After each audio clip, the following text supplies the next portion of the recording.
जय श्री राधे। पूज्य श्री सद्गुरुदेव भगवान के चरणों में प्रणाम। गीता प्रेस कल्याण पत्रिका से भगवान नाम की महिमा के विषय में पुराणों के श्लोकों का अर्थ। श्रीमद् भागवत के अजामिल प्रसंग में भगवान के नामों की महिमा का विस्तार पूर्वक प्रतिपादन है, जो बहुत प्रसिद्ध है। उसका मूल ग्रंथ में ही अध्ययन करना चाहिए। यहाँ अन्य पुराणों के कुछ वचन नीचे दिए गए हैं। विष्णु पुराण में कहा है, सतयुग में ध्यान, त्रेता में यज्ञों द्वारा यजन और द्वापर में भगवान का पूजन करके मनुष्य जिस फल को पाता है, उसे ही कलयुग में केवल भगवान केशव का कीर्तन करके पा लेता है। नारद पुराण में भी ठीक यही बात कही गई है।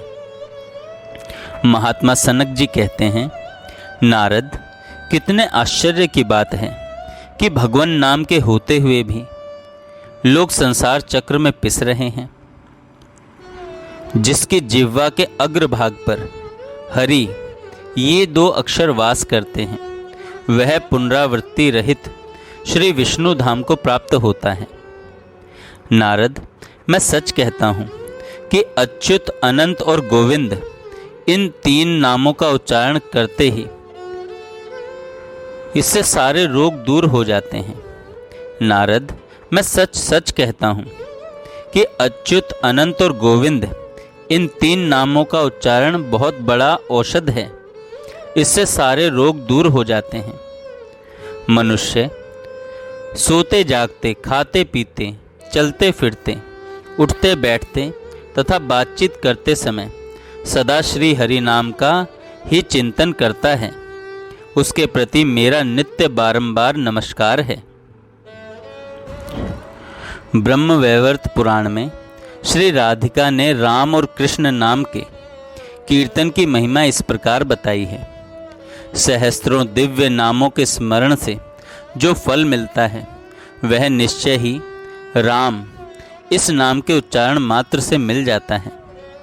सहस्त्र दिव्य नामों की 3 आवृत्ति करने से जो फल प्राप्त होता है, वह कृष्ण नाम की एक आवृत्ति से ही मनुष्य को सुलभ हो जाता है। यज्ञ, व्रत, सहस्त्रों वेद पाठ और सैकड़ों बार पृथ्वी की परिक्रमा, ये सभी इस कृष्ण नाम जप की 16वीं कला की भी समानता नहीं कर सकते। इसी तरह श्री राधा के कीर्ति कीर्तन से भी तीनों भुवन के पवित्र होने की बात कही गई है। मार्कंडेय पुराण में देवी के अवतार चरित्रों के कीर्तन को पापहारक, आरोग्य प्रदायक तथा संपूर्ण भूतों से रक्षक कहा गया है।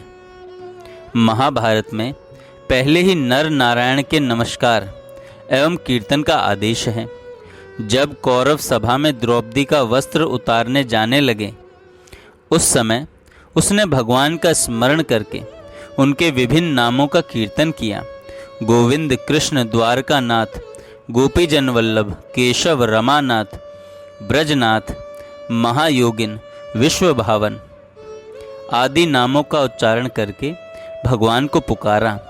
इसका फल यह हुआ कि धर्म स्वरूप महात्मा श्री कृष्ण ने वस्त्रा अवतार धारण करके द्रौपदी की लाज रखी। यहाँ कुछ वचनों का दिग्दर्शन मात्र कराया गया है।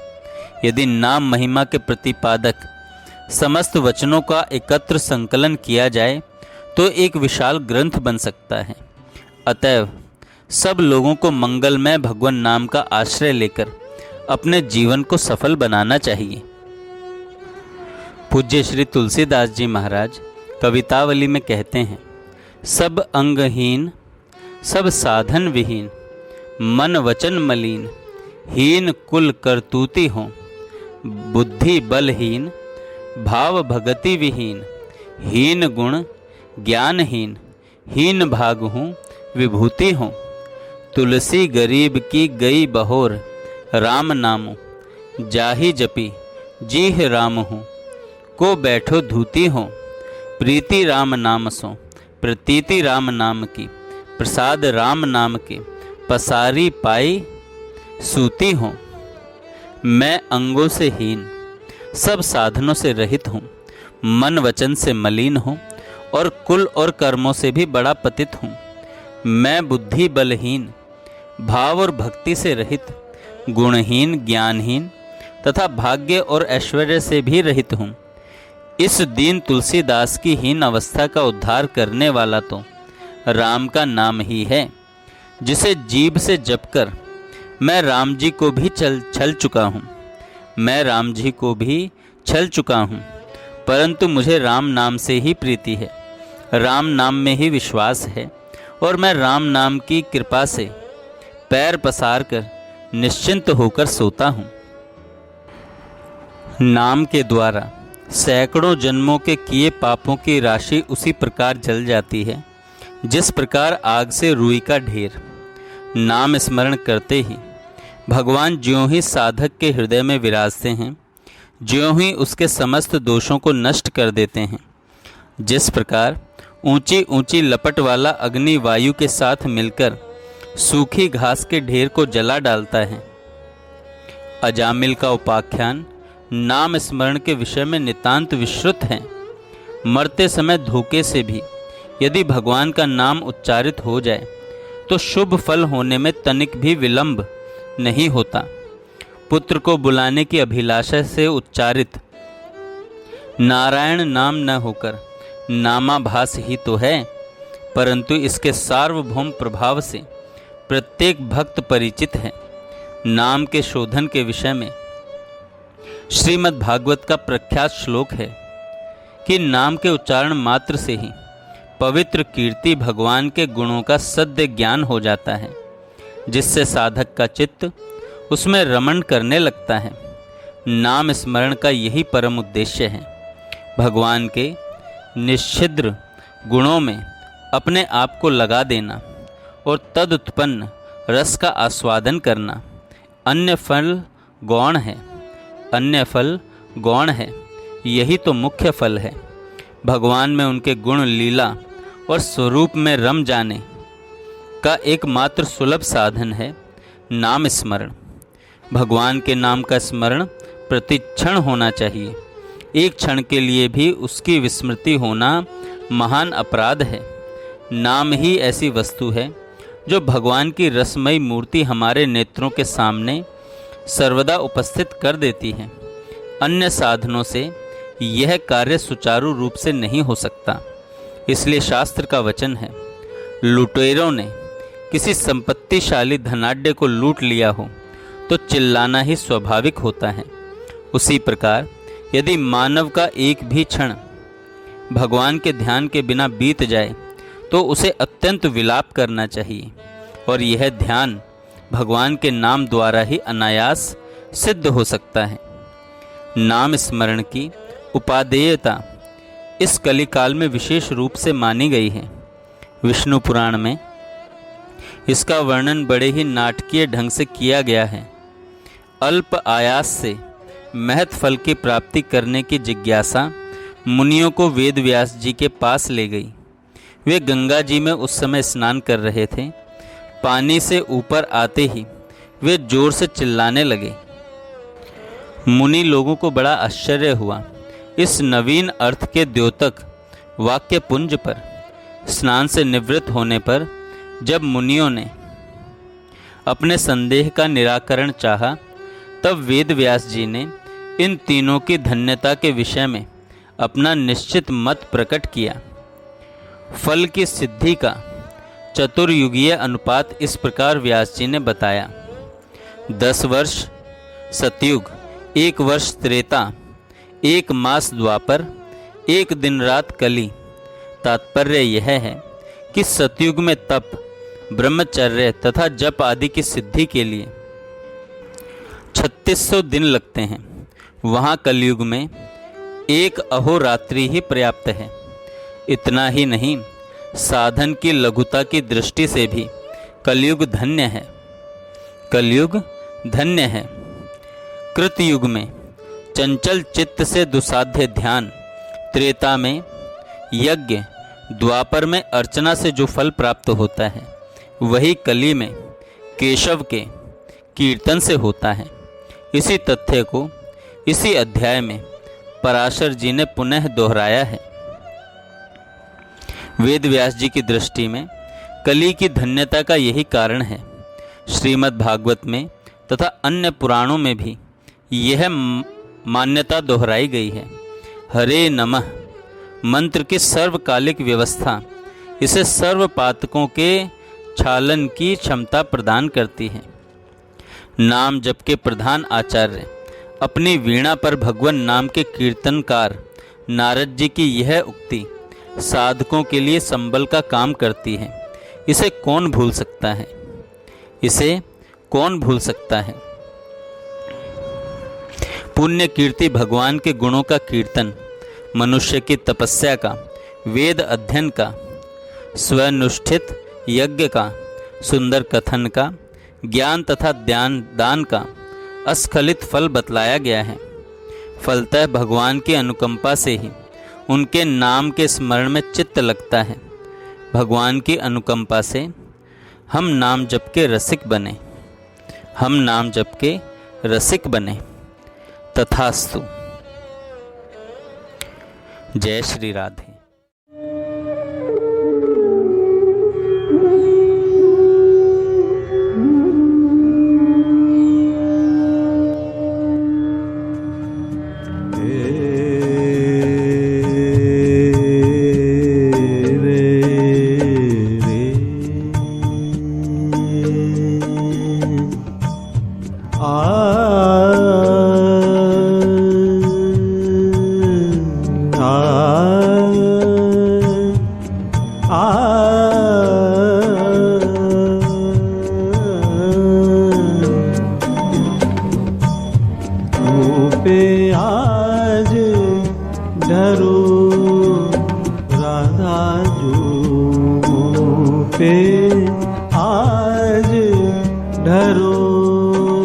श्री राधा जू पे आज डरो।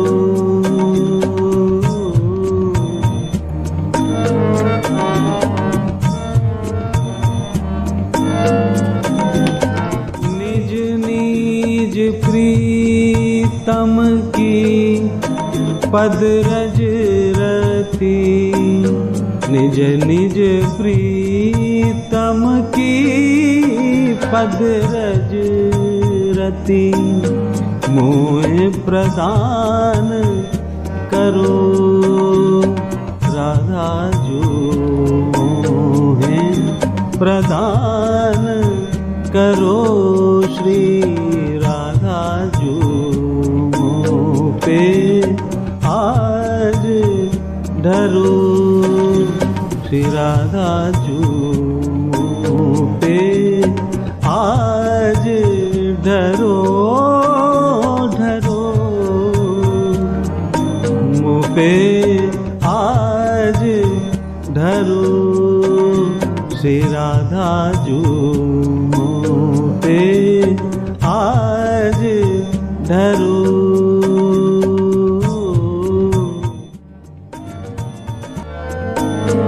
विषम विषय रस की सब आशा, विषम विषय रस की सब आशा, ममता तुरंत हरो राधा जू, ममता तुरंत हरो श्री राधा जू,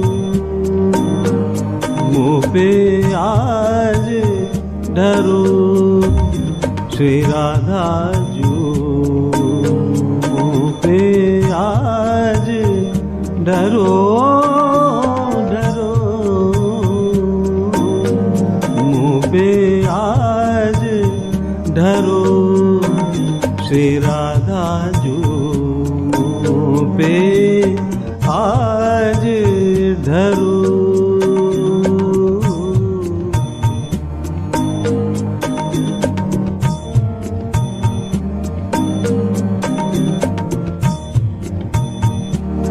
भुक्ति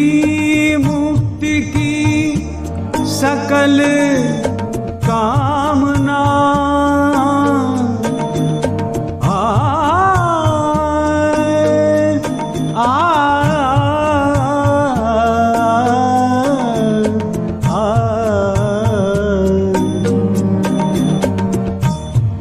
भुक्ति मुक्ति की सकल कामना सत्वर नाश करो श्री राधा जू, सत्वर नाश करो श्री राधा जू।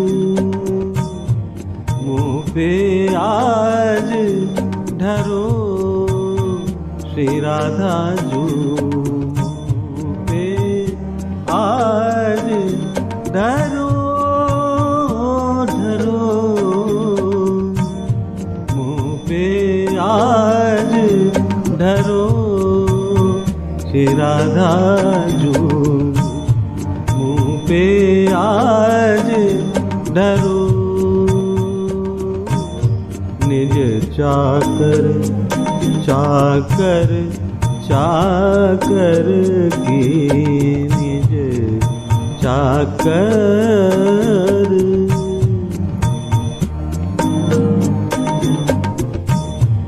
निज चाकर चाकर चाकर की निज चाकर चाकर चाकर की सेवा दान करो श्री राधा जू, सेवा दान करो श्री राधा जू। मुँह पे आज ढरो श्री राधा जू, मुँह पे आज ढरो श्री राधा जू, मुँह पे आज ढरो श्री राधा जू, मुँह पे आज ढरो।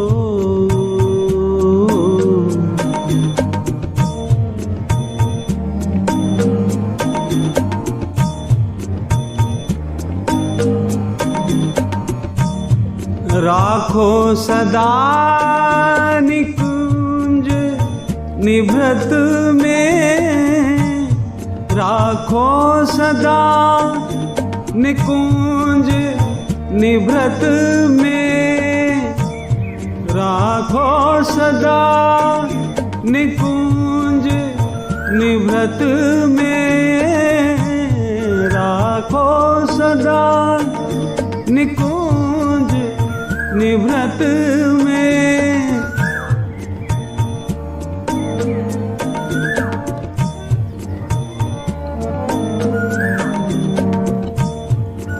राखो सदा निकुंज निभृत में, राखो सदा निकुंज निभृत में। झाड़ूदार बरो राधा जू, झाड़ूदार बरो राधा जू।